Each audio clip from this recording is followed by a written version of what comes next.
One, I would start with actually just having, and again, I think we can all do this, I would actually have a set up time with them that they know they're going to meet with you every other week, every week. So it's not like you just pop in and you're like, that project you did, we need to really talk about it. You want to have, now can we do pop-ins? Yes, because you can't, some things you can't let sit. But if I know every Tuesday at 3 o'clock we meet, and I know what we're going to discuss, and you've created an atmosphere, look, it's not easy. We all want candid feedback as supervisors. But our students will tell you, if you say, here's something I'm struggling with, what is your thought? What can we be doing better in this space? They're going to come to you and they're going to tell you the idea. But you've got to create a scenario. If they don't feel comfortable with you, they're not going to give you feedback. How do you give them constructive feedback? You could always go, there's multiple ways. You're going to get to know your student. And we work with everyone differently. You all worked with teams and people. And you know how you provide feedback to some is different. I have people I'm very intentional with. I can be very direct. Here's an area we really need to work on. You need to do this. But then there's people I'm like, here's where you're doing a fantastic job. I love what you're doing in this space. I love how you did this, I did this. Walk me through. If you're giving negative feedback, I might ask them just to start off by saying, walk me through what your thought, and not in a negative way. Walk me through your thought process when you created this program. When you took on this, what were you, how did you approach it? And then you can say, you know what? It was good at, but here's how I might approach it when going forward. You've got to create an environment.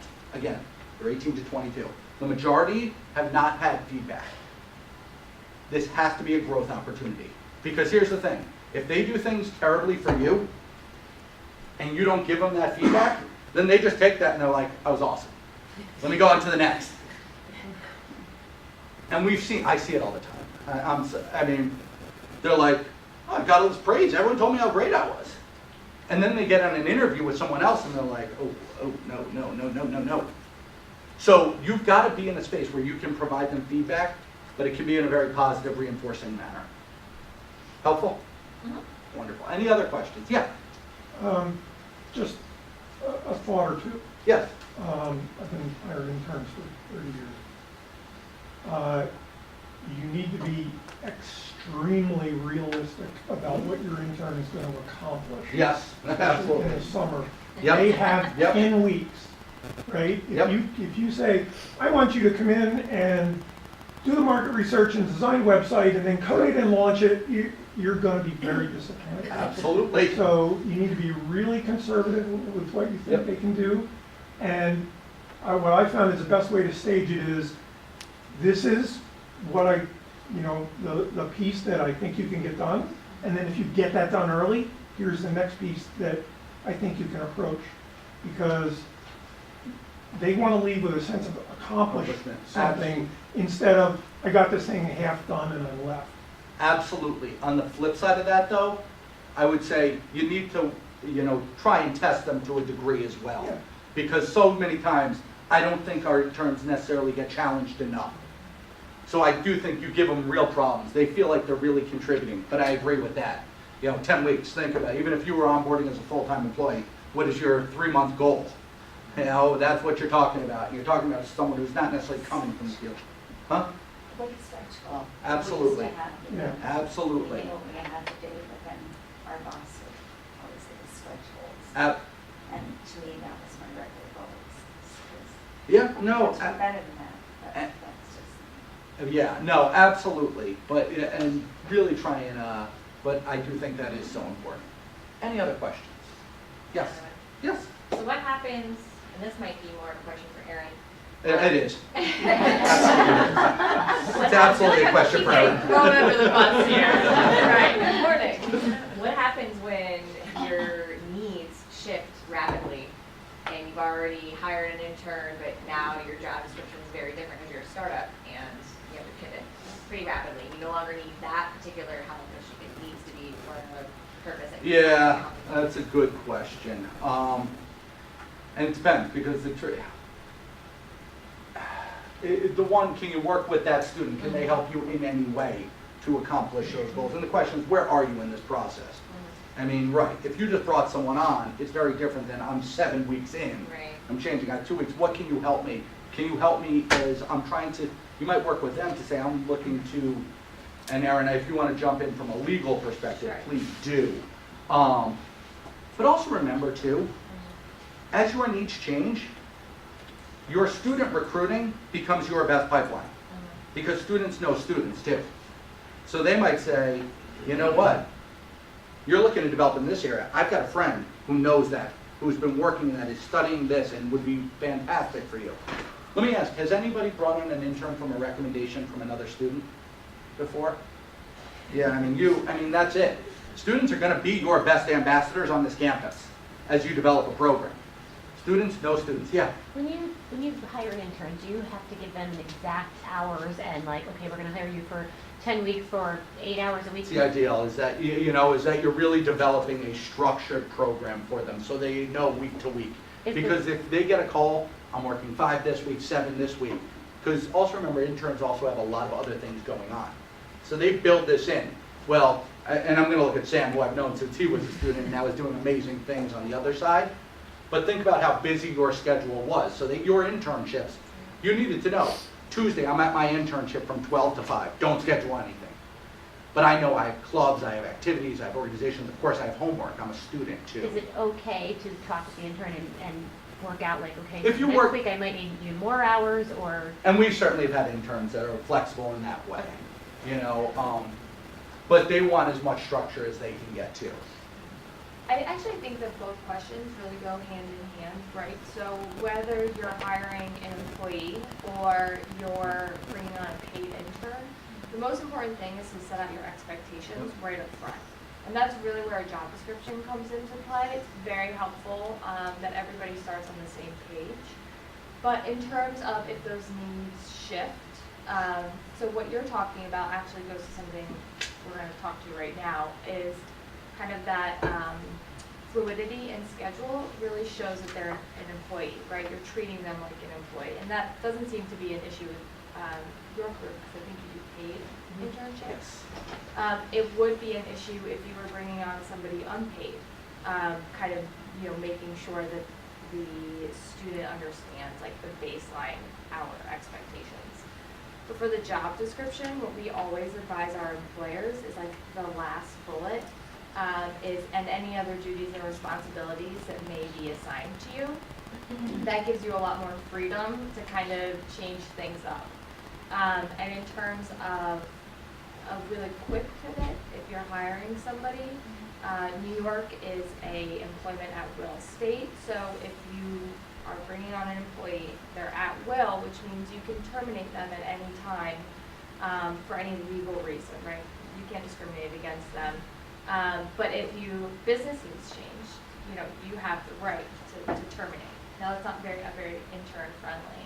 It's not very. Position, It's not or very employer intern-friendly. position, you have I the understand, freedom. of course, and and understand that legal stuff. But yeah, absolutely in that job description, this is a 10-hour-a-week paid internship. And that should be spelled out in the description.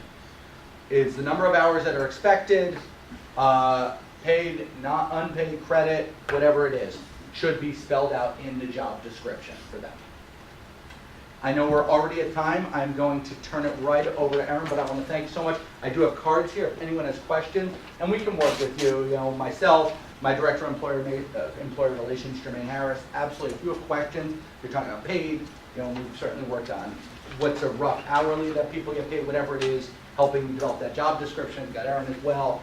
Please don't hesitate. So thank you so much. Thank you.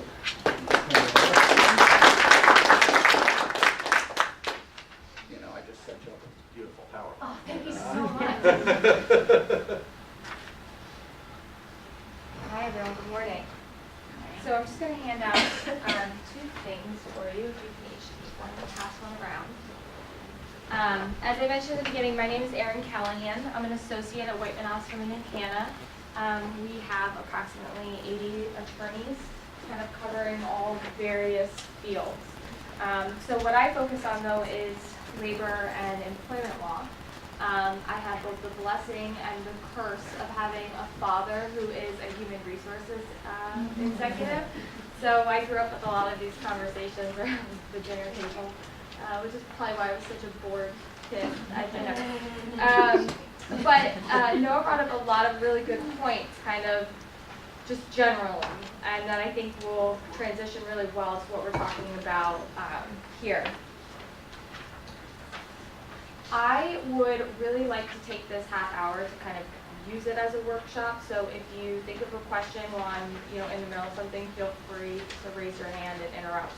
I kind of work best on my toes, so any questions, feel free to throw them out. But I work with a lot of small employers, and when I get a call about bringing on an employee or an intern, it's a really exciting time for your organization, right? It means that you guys are growing. It is a field kind of laid with traps, however, so it's really important to kind of figure out what you want to do when it comes to an employee or an intern right off the bat. And I'm using the word employee and intern separately because if you are bringing on a paid intern under both the federal FLSA and New York labor law, that paid intern is, for all intents and purposes, an employee. That's your baby, so to speak. And so you can't differentiate them, your paid interns, from your other employees. How many people actually have employees, full-time employees? So you bring on a paid intern, they're an employee. They may be a part-time employee, but they may be an employee.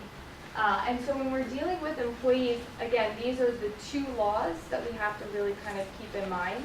And what I've handed out for you is the worksheets on the wage requirements under federal, FLSA, and New York State labor law. So I graduated college over 10 years ago, and I then was in school kind of in the boom of the unpaid internship. I had an unpaid internship pretty much every summer. The trend nowadays is to have paid internships. And as I mentioned, when you have a paid internship, you're essentially hiring an employee. And that's a whole different path, it's a whole different conversation than one that I've kind of prepared these really gorgeous slides to address. But if you want to kind of get me on the paid employee track and talking about onboarding and what that means and what your requirements are, feel free to raise those questions. But when you want to have an unpaid intern, you have to meet certain criteria under federal law. Federal and state law require you to pay employees, and there's very narrow circumstances where you can get away with not paying people to do work for you. Under federal law, it's something called the primary beneficiary test, and there's 7 factors, and when we go through those, you'll kind of note that the overall theme is that your intern has to be the primary beneficiary of you bringing them on. Your program really has to benefit them, it has to benefit their academic opportunities, and there are specific points that address that. So again, it's the clear expectation that they're not going to be paid. Any promise of compensation, expressed or implied, suggests that the intern is an employee. And if the U.S. Department of Labor finds that your intern is really an employee and you haven't been paying them wages, that's a problem, right? So that's really where, as Noah pointed out, the job description comes into play, and we'll talk about it in a little bit, but job advertisements or internship advertisements, which make it clear on its face that this is unpaid. You got a question? Yeah. Does, when you give credit, your interns getting credit, does that compensation, do they fall under this rule or are they an employee? No. So having somebody come on so that they can get academic credit isn't compensation. Okay. We talk about pay like actual cash to cash, yeah. So the factor 2 under the federal law is the extent to which the internship provides training that would be similar to that which would be given in an educational environment, including clinical and other hands-on training.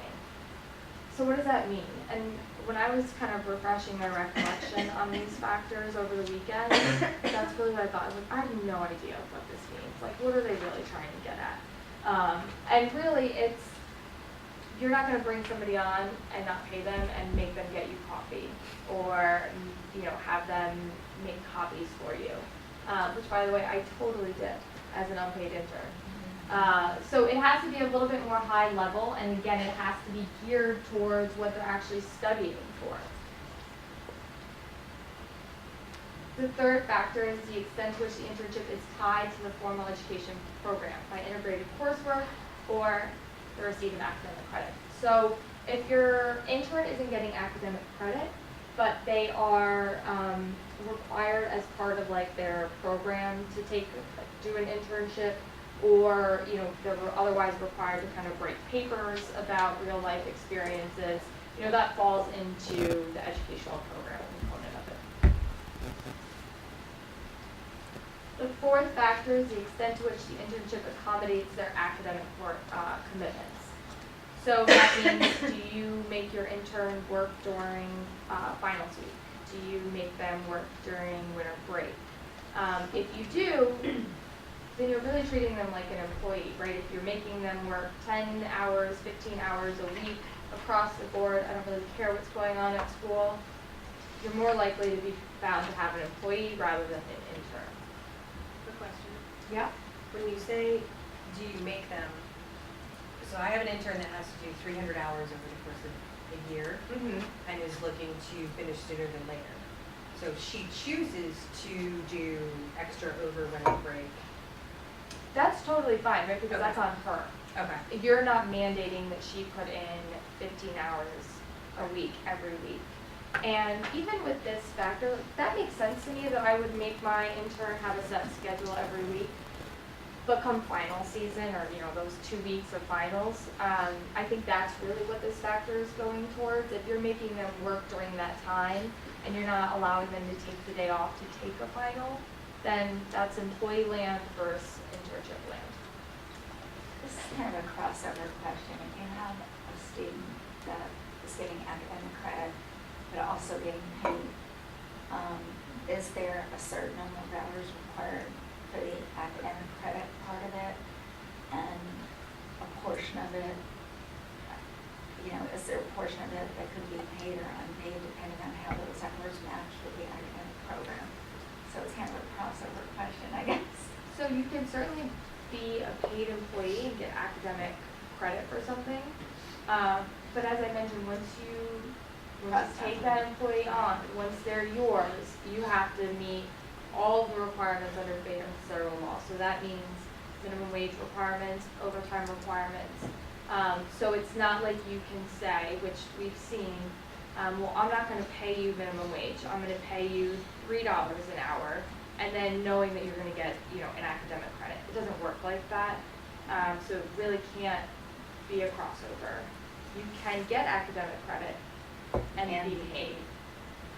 Yeah, I'm just wondering though, with the academic credit part, if they need 300 hours, for example, and you're thinking, well, that's more like a employee that I want to retain for a long period of time. So you probably want to pay them also.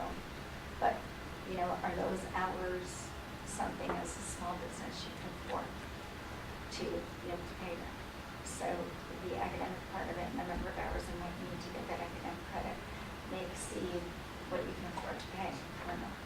Right. Yeah, no, those are all good considerations before you bring someone on, right? To figure out what your internship program is going to look like. The fifth factor is the extent to which the internship's duration is limited to the period in which the internship provides the intern with beneficial learning. This is like one of those things where I don't know what that means. So when I don't know what something means, I kind of go to the cases. And there's a really interesting internship case about 2 to 3 years ago. It was a bunch, Black Swan, has anybody seen Black Swan? So it was a bunch of kind of production interns, and what they complained of is that they got to do like 1 or 2 cool things, right? But mostly they were making copies, they were running errands, they were doing really repetitive tasks.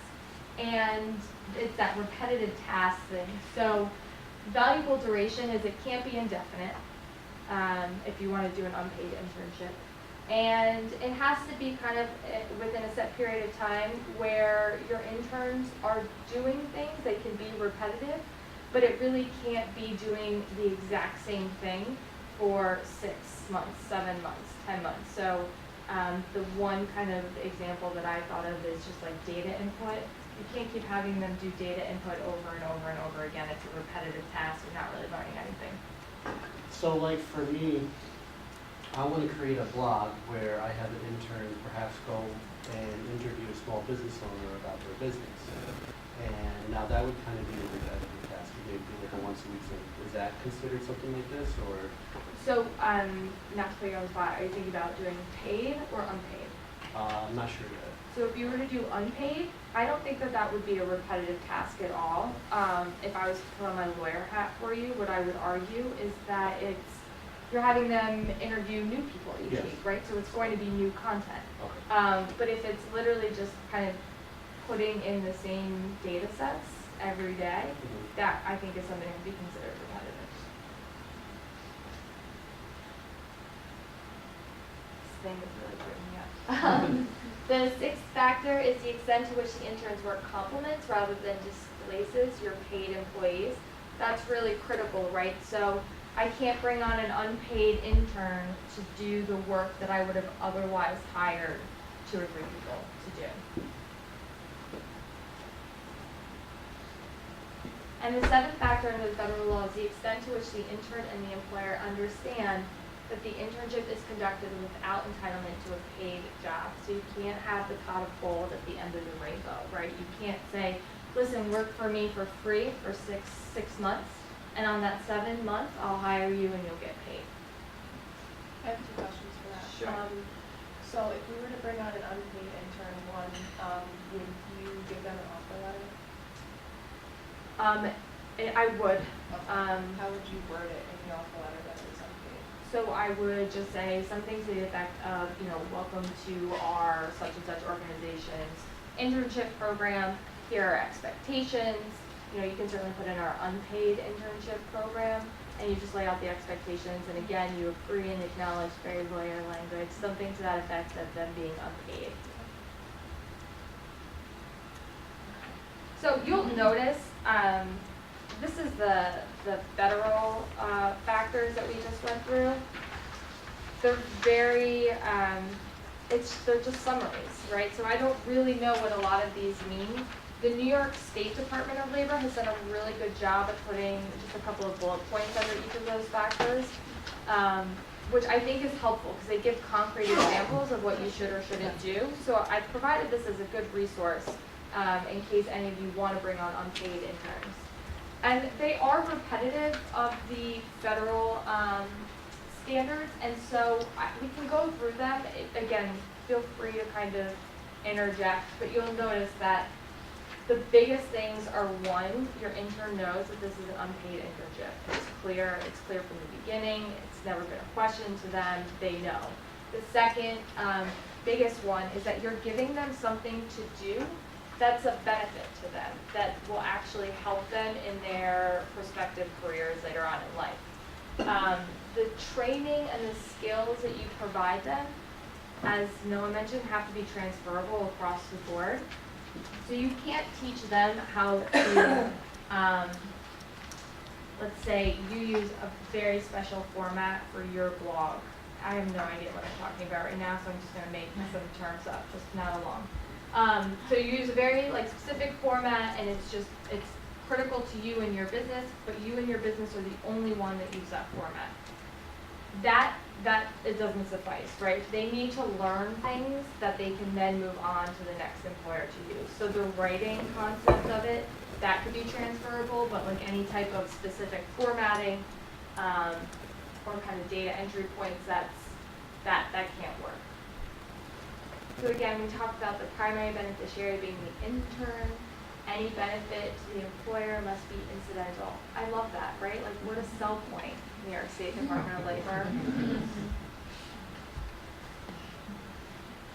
Again, this goes to the displacing.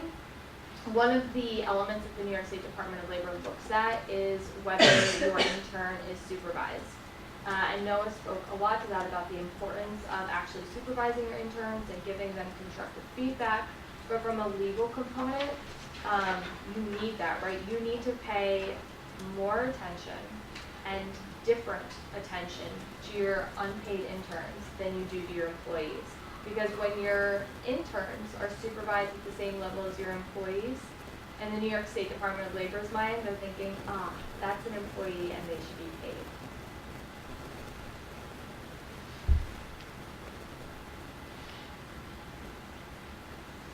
New York State requires, actually, or not requires, they recommend, and when they say recommend, they really mean required, is that interns are given written notice that they will not receive any wages and aren't considered employees. That should say for minimum wage purposes, and that goes right to your point, right? So right from the beginning, you should give them written notice that provides that they're unpaid. Now, alternatively, I know you guys know this, but if you are paying your interns and you're treating them like employees, New York State requires you to give them another piece of paper, actually stating what their wages are and what their overtime rate is. So in this aspect, you're going to treat your employee and your unpaid intern the same. You need to give them papers when they start.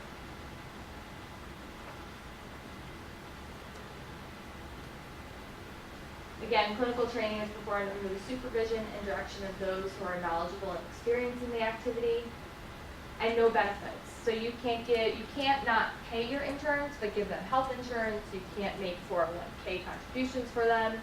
The last two are the worst. I saw that. So if you're working at a store, you can't give your unpaid intern any discounts or free goods or services, which kind of seems like a bummer, but that's what they require. Again, we talked about the on-the-job training, and it's a different screening process. So we talk a lot about job descriptions and recruiting your interns, but you do have to treat your employees and your unpaid interns differently in the onboarding process and in the recruitment process, so that they don't look the same, right? Because that's really what the New York State Department of Labor looks at: is do your unpaid interns really look like employees?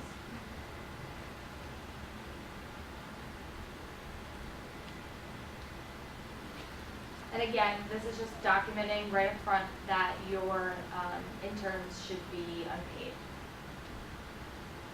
So the fun part, if you misclassify your unpaid interns and they really should be employees, they can get monetary penalties. So you can be fined by the U.S. Department of Labor, you can be fined by the New York State Department of Labor up to $10,000. Your intern that should have been paid could go back and get all their unpaid wages. They can get unpaid overtime, liquidated damages, and their attorneys can be paid by you. Go ahead. So I just had a question for that with how you classify the employees. Like right now we have done all paid interns, but in their offer letters and their titles, they're actually called interns. Is that wrong of us? Like, can we still call them interns but have them be paid, or should we be calling them employees? No, you can certainly call them interns, but I just want you to be aware that legally there's a difference, right? So you may call them interns, but under the law they're employees. And if you are bringing on paid interns, you do need to be giving them something called a wage notice under New York State Department of Labor. It's a form, it's on their website. You should be giving that to all of your employees right at the beginning of their employment, and it's going to state their hourly rate, their overtime rate, when they get paid, and it's literally just filling in boxes. And there's a form you said online. It's a somewhere? form on the New York State Department of Labor, and Okay. if you want to grab my card, I can email it to you. Okay, thank you. Yeah, it's very important that those get to all of your employees. I want to talk quickly about the unpaid overtime, because that's something that some of my clients have gotten in trouble of. So when you have interns, you're not paying them. I'm still hoping that you are reporting their working hours. And it's really important to do for a couple of reasons. One, your academic credit requirement. So your intern needs 300 hours. I imagine she needs to actually document that she's been working that. But let's say you bring on somebody, you don't pay them, you think you've met all these factors, Department of Labor comes knocking on your door and they say, no, not so much. They're an employee, you need to be paying them. So you can pay them, but then you have to figure out, well, what do I pay them for, right? And that's where having the time records and the tax really come into play. I have a question. Yeah. Does overtime mean more than 40 hours, or does it mean outside the regular office hours? This is a good question. individuals are entitled to overtime for any hour worked over 40 hours in a work week. So if your work week is Saturday, Okay, Saturday, to Friday. thank you. Yeah. Okay, so just some quick additional considerations, and these go for unpaid interns, but again, if you have paid interns, they're the same thing. So we were talking about the standards under New York labor law, but what about New York State workers' compensation law? So you may have an unpaid intern, but student interns are considered employees for workers' comp purposes, so you're going to want to make sure that your workers' comp policy covers those individuals. It's like a very practical consideration that most people don't think of. And then your rights. So if your interns aren't paid, they're not employees, so what rights do they have under New York State human rights law? They pretty much have the same rights actually as employees, so you can't discriminate against them for any protected characteristic. And that's in terms of hiring, firing, wage conditions, our working conditions, wages, if you do pay them, assignments.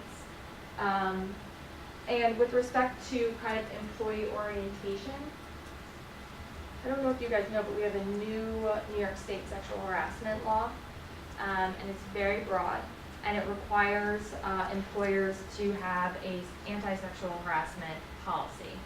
The state has forms that you can use, and so you don't have to incur legal costs, but it protects interns, and so employers can now be liable if an intern is sexually harassed while working for you, and vice versa. If you have an intern that starts sexually harassing your employees, you can no longer use the defense of, well, they're not my employee.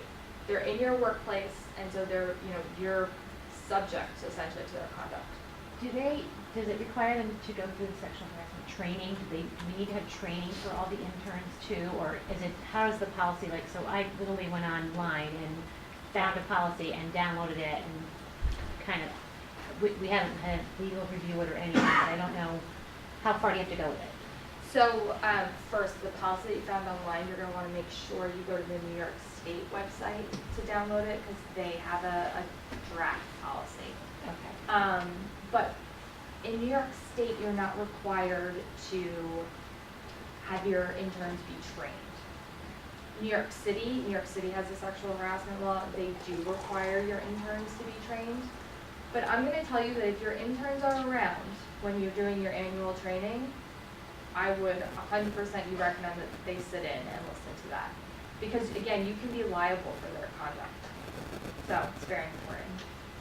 Aaron, can I make a point too? Yeah. So one other resource, and I'm not even sure, Aaron, that you might be available to this, but I used to work for the State Department of Labor for 19 years. So they actually do have a person that's in the title of an occupational analyst that will work with you to actually help design basic template forms. Because obviously, and the idea of this service is to help small businesses help defer some of those costs. Those are probably the staff people that actually develop this draft sexual harassment policy.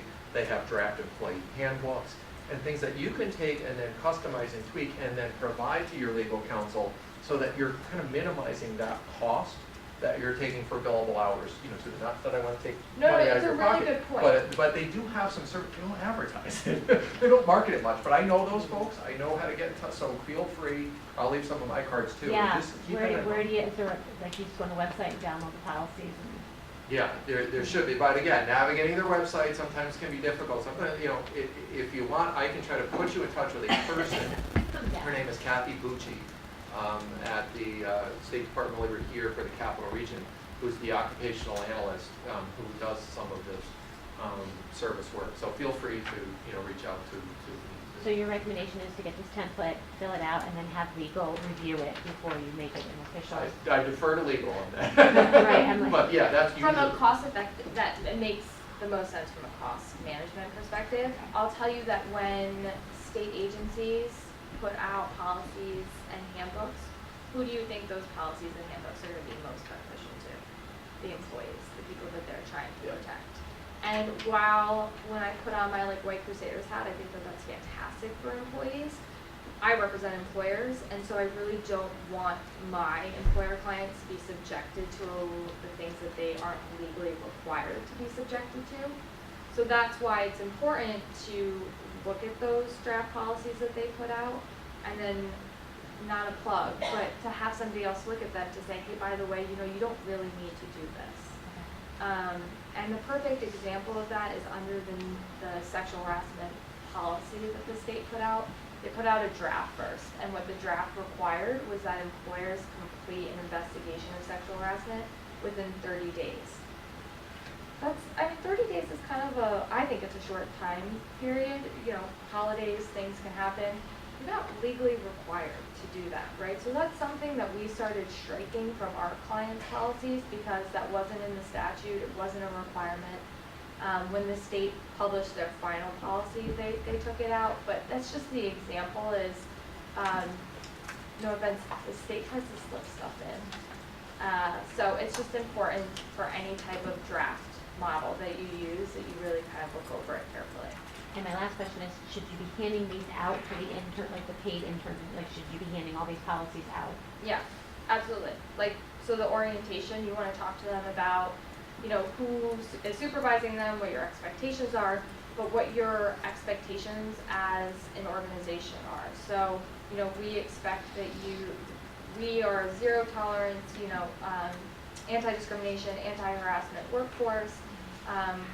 Some other policies, there are different leaves that if you bring on paid interns may be, depending upon how many hours they work, right? They could be subject to paid family leave and entitled to paid family leave benefits. Depending upon how many hours they work and how many employees you guys ultimately build up to, they could be entitled to FMLA. So there's a lot of different things to think about. And we're talking about it in the internship context, so that means that these are employees that won't necessarily be with you for a long time, but they may, right? That happens. So, We have packets, like different, if you're an unpaid intern, this is your packet, and I just give it in addition to their offer letter. So that's what we used to do in my old That's job. what I'm starting to create, it's like a new hire Right, packet for right, everyone, 'cause that's then you what never how have the to- interns go between the employees. but you pay your interns.